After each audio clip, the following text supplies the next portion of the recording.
Olá! Iniciaremos esse vídeo a falar sobre testes com o usuário. Testes com usuários é um processo empírico, ou seja, vai envolver pessoas e a análise do comportamento dessas pessoas ao utilizar um produto e, com base nessa observação e nos dados coletados, alcançar-se-á ao resultado que se deseja. Verificar então se o produto atende ao que se deseja. Bom, este é um método fundamental de avaliação de usabilidade, né? Nós até mesmo chamamos eles de métodos tradicionais, o que difere um pouquinho dos métodos de inspeção, como a avaliação heurística que nós realizamos. Os métodos de inspeção, lembrando, não envolvem os usuários diretamente, enquanto que testes com usuários haverá a participação do usuário. Bom, se nós estamos realizando teste com o usuário, qual é o propósito? Então, o propósito é aprimorar o produto. Então, nós realizamos o testes com usuários para verificar se o nosso produto atende às suas necessidades e também se há como aprimorá-lo. É importante salientar o quê? Já que nós estamos realizando teste com os usuários, que esses usuários envolvidos, eles sejam usuários reais do nosso sistema ou, potenciais usuários. Então, que eles se encaixem no público-alvo a qual o sistema foi desenvolvido. E também, como ele vai estar experimentando o produto, é necessário que ele realize tarefas que sejam pertinentes ao que se deseja avaliar. E pertinentes, ou seja, tarefas que sejam possíveis de serem executadas no produto. Bom, testes com o usuário, embora nós já tenhamos conversado sobre o custo que um teste de usuário necessita para ser realizado, e também as questões estatísticas envolvidas, usualmente, quando nós falamos em dados estatísticos, pensamos em milhares de pessoas envolvidas, Os testes com usuários não precisam de uma amplitude tão alta para se conseguir alcançar bons resultados. Então, resultados satisfatórios já são possíveis de serem encontrados entre 4 a 5 usuários de cada perfil. Entretanto, um número de resultados melhores ainda fica em torno de 12 a 15 usuários. Mas não pense que realizar sessões de usuários com 12 a 15 usuários é rápido.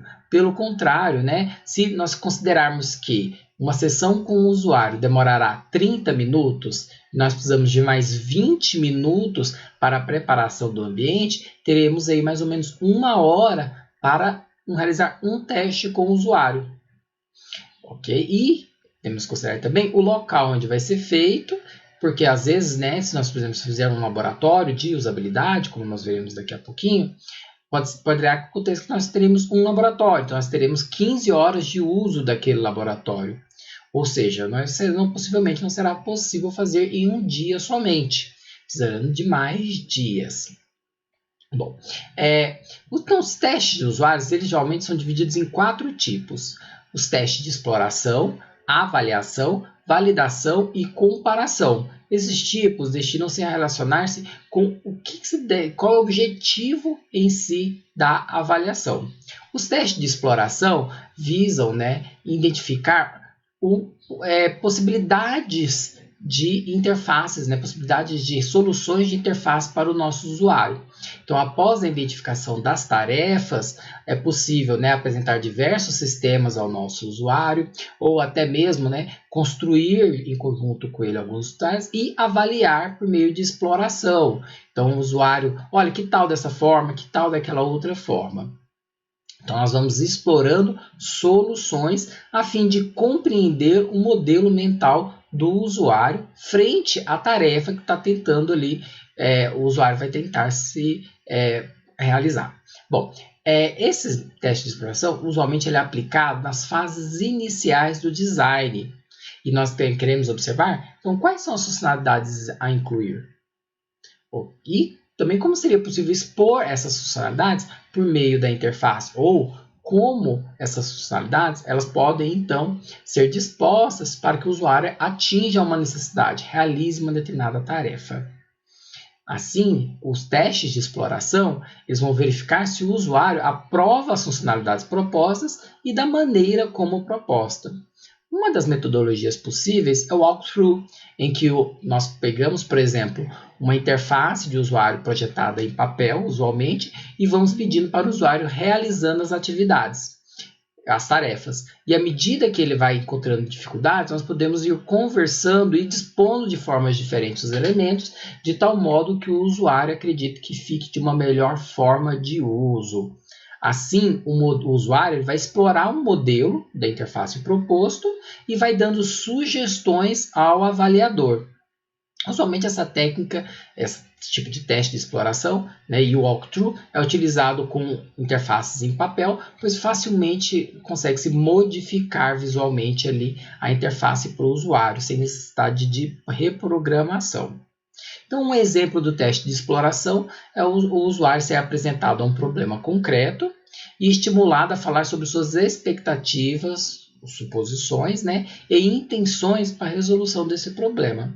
O segundo tipo de teste é o de avaliação, que usualmente são aplicadas nas fases intermediárias do processo de desenvolvimento da interface de usuário e tem como objetivo determinar se os modelos conceituais foram implementados adequadamente. Ou seja, quando nós trabalhamos então na identificação das necessidades, quem são os nossos usuários, né, construímos os cenários, elaboramos as personas, nós estamos criando modelos abstratos, identificando até mesmo, por exemplo, as classes ou as tabelas no banco de dados. E precisamos em seguida apresentar um design físico para a nossa interface. E através disso nós construímos então os designs físicos baseados em alguns modelos conceituais. E podemos avaliar se foi feito um mapeamento adequado entre o design físico e o modelo conceitual estudado. Assim, os testes de avaliação vão buscar verificar se o usuário consegue realizar uma determinada tarefa e, consequentemente, a identificação de problemas de usabilidade. Um exemplo de metodologia é o usuário executar as tarefas e o avaliador observar e sem interferir. E assim é possível coletar alguns dados quantitativos ou qualitativos. Okay? Então, dados quantitativos se refere a quantidades. Então, quantas vezes o usuário clicou na interface errada? Ou quanto tempo ele demorou para executar uma determinada tarefa no sistema? E também quantitativos, que nos diz referente à qualidade. Então, o usuário, ele mostrou-se nervoso ao uso do sistema ou mostrou frustração, em que através da observação do avaliador ele consegue anotar e descrever.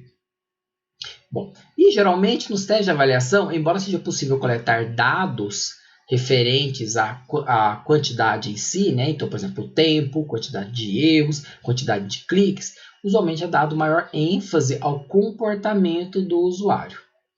Então, um exemplo é o usuário solicitado a renovar um livro no sistema da nossa biblioteca. Então, como é que o usuário consegue renovar um livro utilizando o Pérgamo? Essa é uma tarefa. E através de análise, então pedindo para o usuário executar essa tarefa, nós podemos então avaliar se a interface precisa ou não ser melhorada.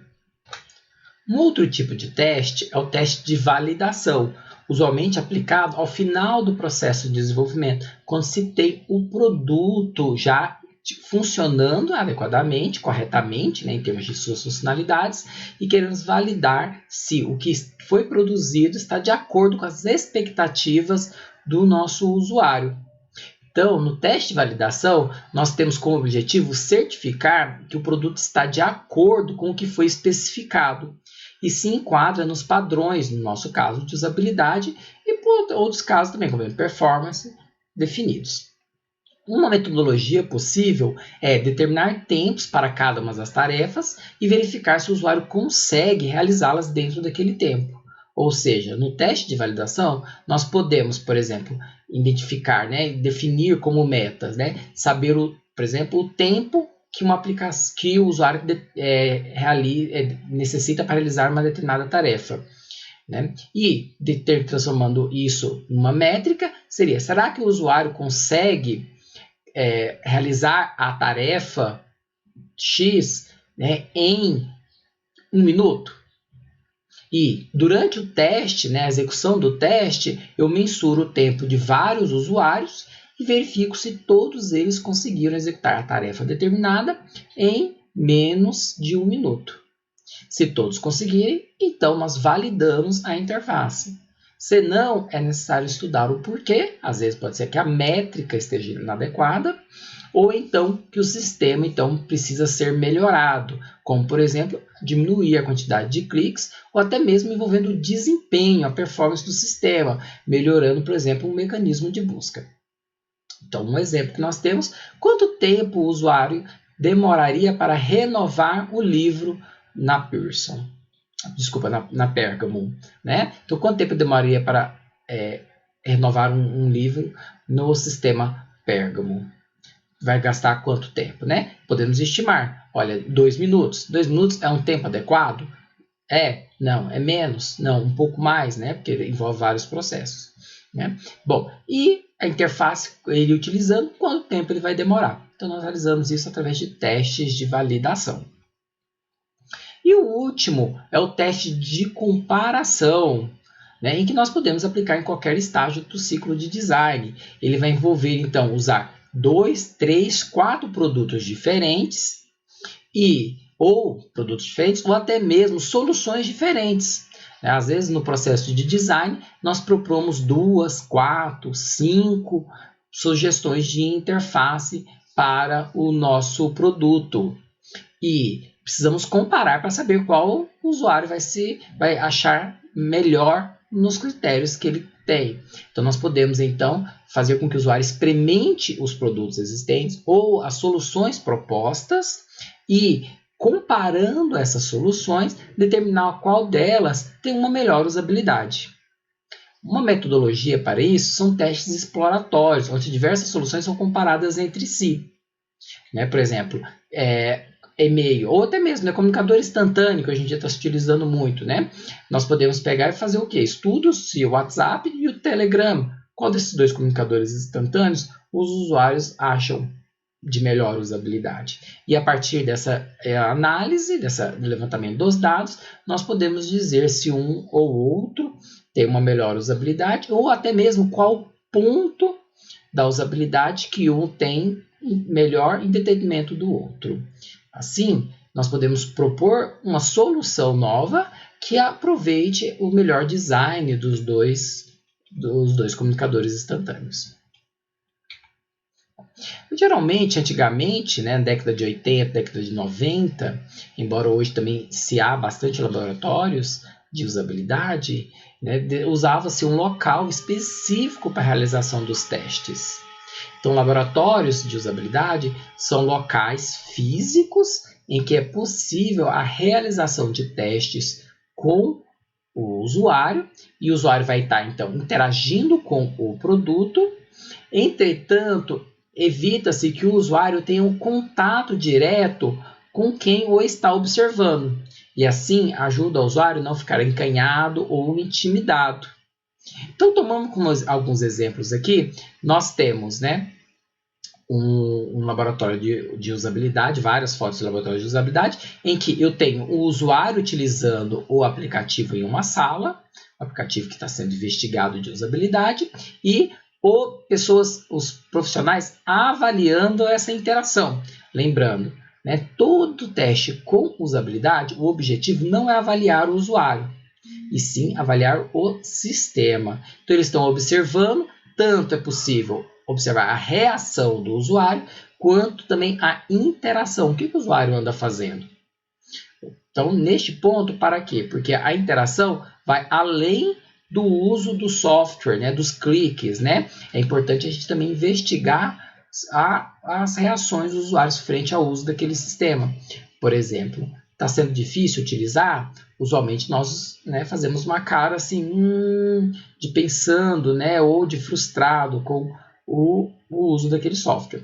Bom, e laboratórios, então, são lugares especializados em que dispõe de diversas câmeras que ajudam a olhar o usuário e com que o usuário não tenha contato com os observadores. Usualmente pode ou não, né? Então temos um caso aqui em que eu tenho um dos observadores junto com o usuário, né? Posso ter, né, para que ele possa acompanhar em caso de dúvidas, em caso de necessidade de ajuda, solicitação de ajuda, ok? Ou até mesmo, né, pode acontecer do usuário falar, eu não desejo mais participar desse estudo, ok? Então, eu posso ter diversas configurações, né? Esses daqui são laboratórios profissionais, né?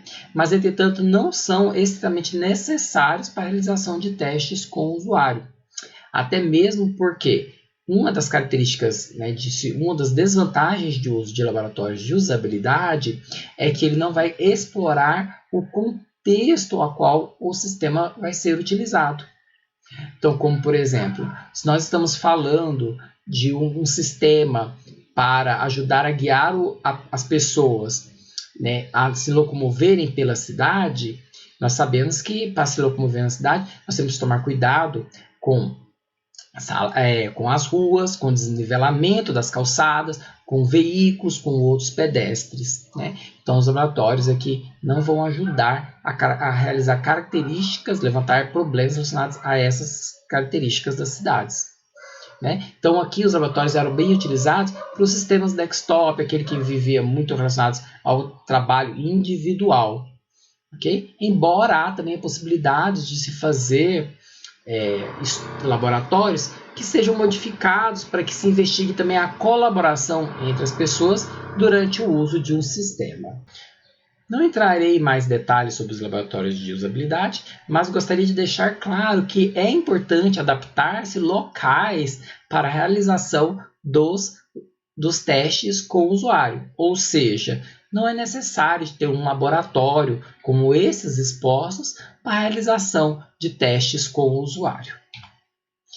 Outro item importante são os equipamentos a serem utilizados, ainda mais que nós hoje em dia temos software rodando em diversos dispositivos computacionais e não somente no computador de mesa ou no laptop. E até mesmo, né, a realização de tarefas em diferentes dispositivos e a relação entre eles. Bom, mas aqui temos alguns exemplos em que envolve a exploração do uso do celular.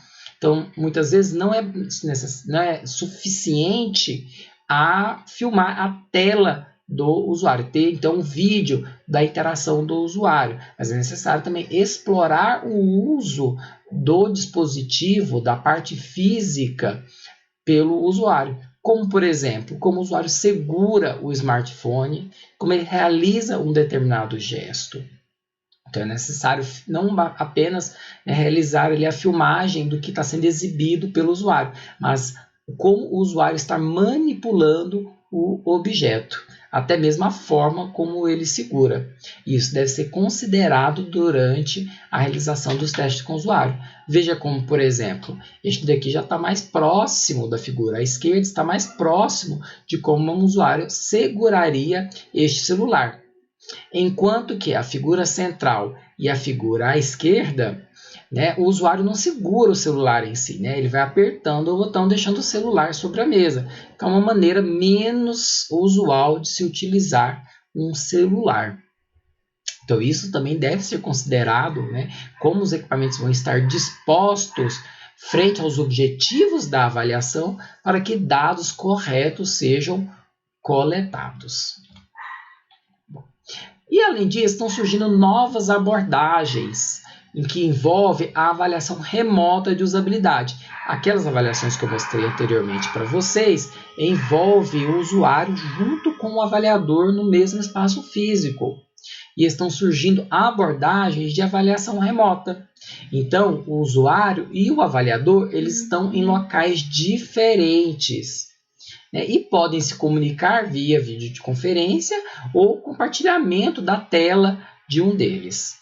Bom, nós temos então a avaliação síncrona, que eu poderia então, né, observando o usuário, a tela do usuário, né, a câmera que está disposta frente ao usuário e solicitando a ele a realização de um conjunto de tarefas e então investigando e anotando a interação dele.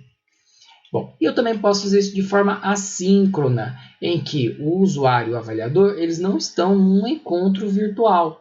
Então, eles estão em local e tempos diferentes. Nós podemos fazer essas avaliações remotas, assíncronas, por meio da captura do log de interação. Então, o sistema ele é preparado para registrar o log da interação. Então, onde que o usuário clicou e o que o usuário, à medida que ele vai fazendo a tarefa. Então, o sistema vai registrando para saber aonde que o usuário clicou.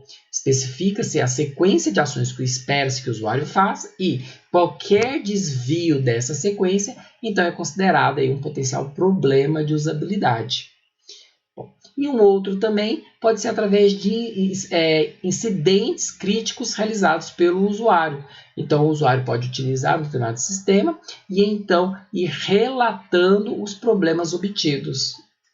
Bom, uma outra forma de coletar dados também de teste com usuários, né, que aí envolve não em si um teste formalizado, como que nós estamos vendo nessa disciplina, é, por exemplo, através da análise das mensagens do usuário, por exemplo, num repositório de aplicações para dispositivos móveis. Para ajudar a planejar testes com o usuário, eu vou apresentar para vocês agora o framework Decide, que ele é proposto por Price e é composto por 6 etapas, que são determinar, explorar, escolher, identificar, decidir e avaliar. E a inicial de cada uma dessas palavras na língua inglesa, então dá o título a este framework, ao título Decide. O primeiro passo do Decide é determinar as metas da avaliação, ou seja, qual é o motivo pela qual a avaliação está sendo realizada. Ela pode estar sendo utilizada para investigar problemas de usabilidade em si, ou então problemas de acessibilidade, verificar a satisfação do usuário ao utilizar aquela aplicação, entre outros objetivos, outras metas que nós podemos avaliar. Bom, então nós devemos especificar claramente quais são as metas e também defini-las muito bem, porque elas são a base para a realização de todo um teste com o usuário, um planejamento e realização de um teste com o usuário, que irá coletar dados que respondam a questões pertinentes ao que propomos durante a avaliação. Assim, as metas influenciarão as decisões nas todas as próximas etapas. Assim, a chave é determinar adequadamente essas metas. Por exemplo, qual vai ser uma meta? A eficiência do uso do aplicativo pelo usuário? Ou então, conhecer a satisfação do usuário frente a um produto?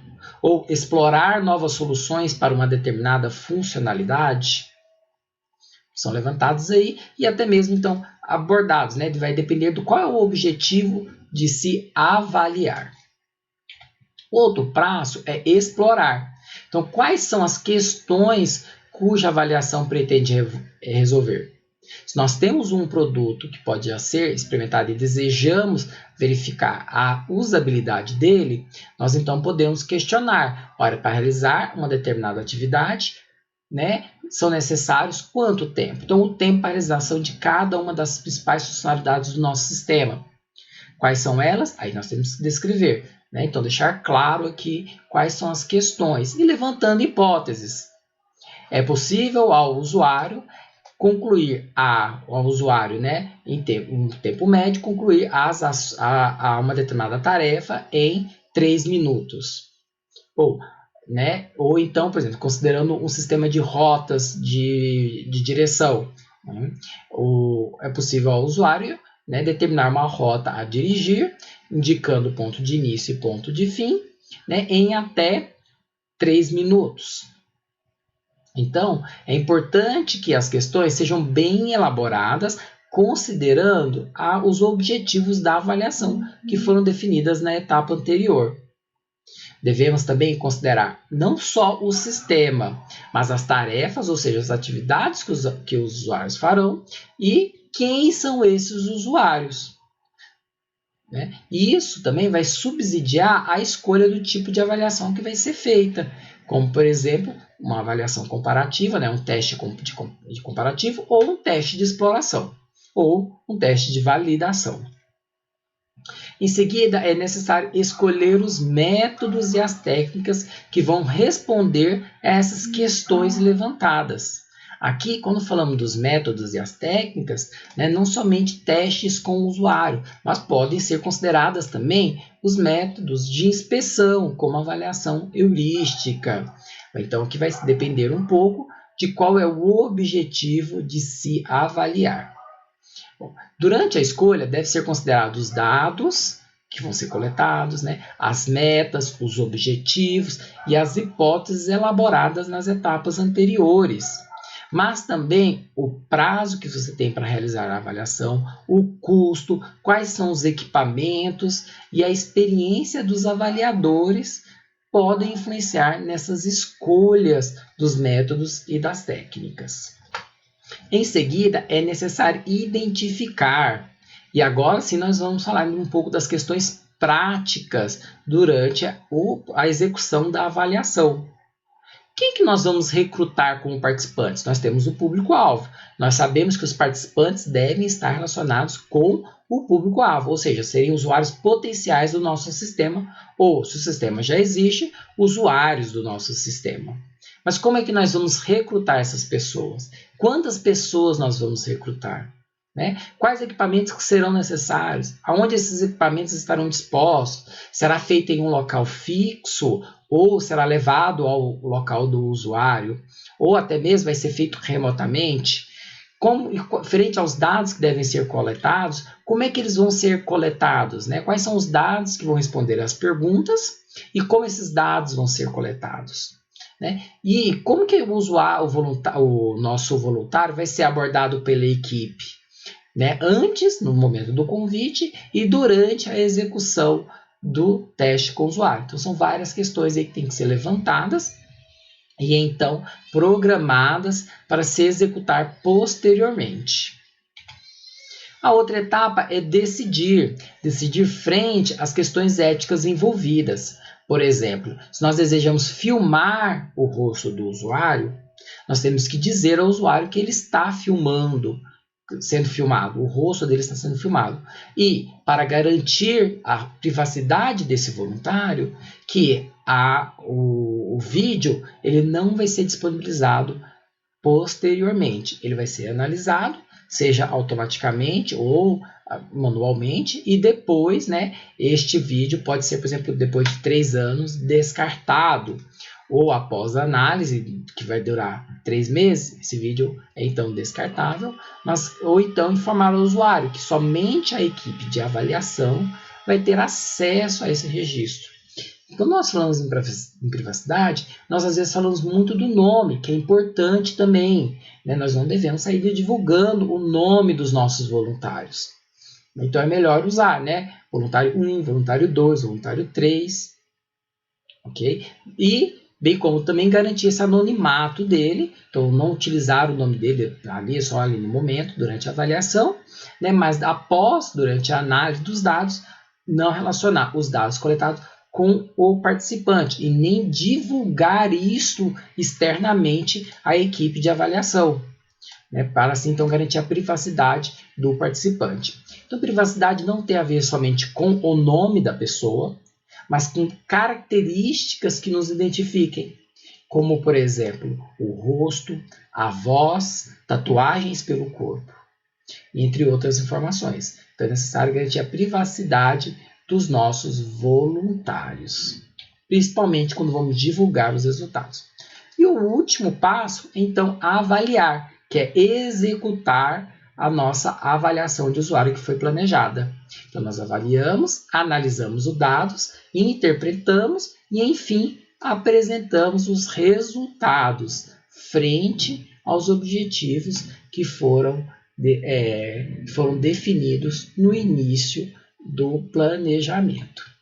Bom, espero que vocês tenham compreendido essa visão geral, a importância de avaliar com o usuário, né, pois métodos de inspeção e métodos empíricos, eles encontram problemas diferentes e várias preocupações que nós temos durante o planejamento e a realização de testes com o usuário, que podem ser feitos em um ambiente propício aos testes com o usuário, como os laboratórios de usabilidade, ou em um local fixado, né? Por exemplo, pode ser o mesmo local em que o sistema vai ser utilizado. Por exemplo, se é um sistema para o uso na rua, então nós podemos investigar isso na rua. Só que como que nós podemos garantir, né, a segurança dos nossos voluntários? São questões pertinentes que estão aí expostas também no Framework Decide que nós vimos.